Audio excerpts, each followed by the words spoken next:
Hey there, my fellow lunatics, and welcome to Dakon's Madhouse. Do you enjoy building in Corekeeper? Of course you do. It's like 70% of the game. Don't leave a comment disagreeing with me. Hey, I said stop. Do you think you got skills? Can you make a really cool looking setting? Well, the devs at Pugstorm are looking for your scenes so that they can include a bunch of player-made scenes into the 1.0 update. They got rules though. The scenes need to fit a certain size, like 5x5, 10x10, or 20x20. They're not looking for bases, and you need to keep in mind fair progression. Now, they don't say you can't mix and match some biome stuff, but be aware of what you're doing. Don't put the Soul Seeker in the clay caverns, or a Galaxite boulder in the dirt biome. It is worth noting that there is no limit to how many times that you can submit a scene, but you do need to submit the scenes one at a time. Now, I have a link in the description to all the information that you will need for crafting a scene. Be sure to read it for all the details, as I don't really want to go into everything here. They make it very clear what the rules are. However, I do want to go over how to submit a scene. Some people are visual learners, and you need to manipulate some files as part of the submission. They do have very clear instructions given on the page, link in the description, but like I said, I know that some people are visual learners, so if you don't care about how to submit and just want to see some submission examples that I've already sent off, then skip over to the next section. Alright, so here's the process for how to submit for this competition. So we've opened the submission form, again, link in the description. First thing you want to do is put in your email address and a Discord name if you have one, so that you can be contacted if your scene is selected. Next, select the size of your scene and the biome that your scene should spawn in. Then you will attach a screenshot of your scene. How you get this screenshot is up to you.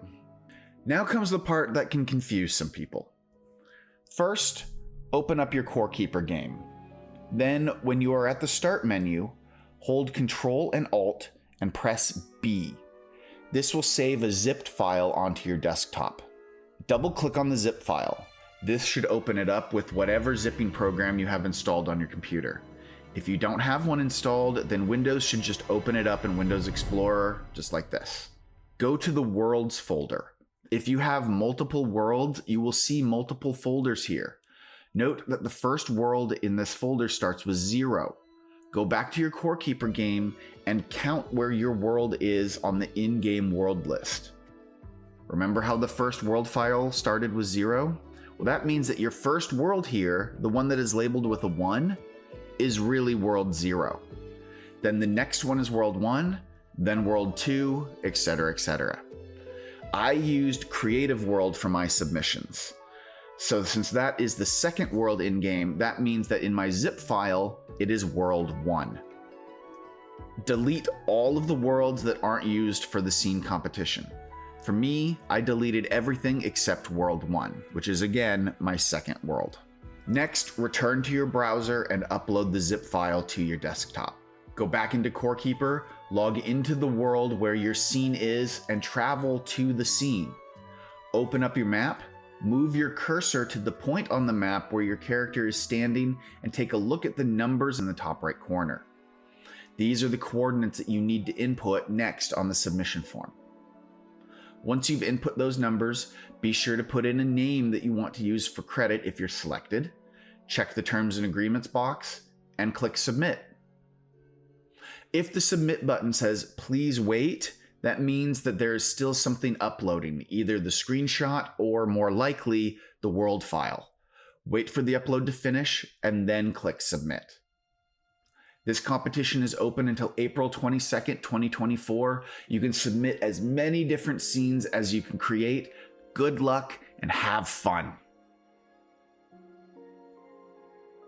Now that we've gone over how to submit, here are several submissions that I've sent off for consideration. I hope that these can give you inspiration and good luck with your designs. All right, everybody, welcome to my creative mode that I am using for these submissions. I'm just going to show off some of the submissions that I have made, and you can find them, or at least the devs who read this will be able to find them by following these paths that I have created. So let's go ahead and take a look at our first submission. This is one of my favorite submissions, and it is one that I did in conjunction with the YouTuber Mystery. And this is what we call the Broken Bridge. We designed it to be made in the Azios's wilderness. However, truthfully, you could plop this into any biome. You just have to change up the tiles around it a little bit. I feel like it's a nice, fun little curved bridge with some moss on it. And then we've just got the wilderness all around trying to encroach upon the entire territory and make it kind of feel like this whole thing is hidden and overgrown. Next, we have an octarine boulder scene. This one is just a little mining encampment that's been abandoned, and hopefully just adds a little bit more flavor and flair to people when they stumble upon a single octarine boulder. Theoretically, you could put this into any biome as well. Just replace the octarine boulder with any other boulder and the ground with any other biome ground. This is my haunted manor house. I actually did this originally for a skit in a previous video, but I liked it a lot, and so I updated it a bit, improved on the staircase design, and added a second room back here. And so this was able to turn it into kind of a spooky manor house that hopefully someone could stumble upon and get creeped out by. Similar to the spooky manor house, I've got a creepy graveyard scene, complete with a trapped mausoleum. Next, we have another one of my favorites. This is the abandoned lumber mill. I just like this one because it's very simple and very elegant. It kind of just tells a very simple story. Someone tried to mine some wood and abandoned the project. Next, we have one of my smallest scenes that I designed. This is just a simple caveling bakery. This scene is actually a recreation and adjustment of a scene I made in my survival series where I created a working kind of train station, but in this instance I have torn it down and we have a bit of a ruined train station, as well as a little encampment down here that people have made their home. Now, I don't know if you guys have all noticed this or not, but the galaxite, the octarine, and the solarite boulders all have triple boulder scenes. However, none of the other boulders have triple boulder scenes. So I decided to correct this. This is my copper triple boulder. Oh, that's hard to say. This is my copper triple boulder scene.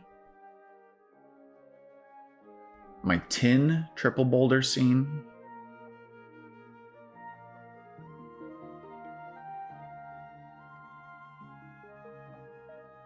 Gold triple boulder scene, which I put into the hive setting because I figured that would be a fun place and slightly more difficult place in order to put it.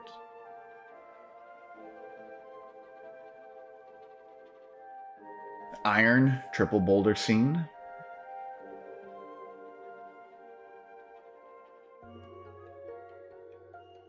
And finally, a scarlet triple boulder scene.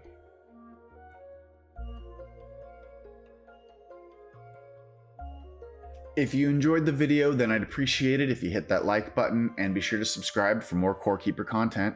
The 1.0 release is coming this summer, so we have a lot to talk about. I hope you're having a wonderful day, and until next time, stay crazy.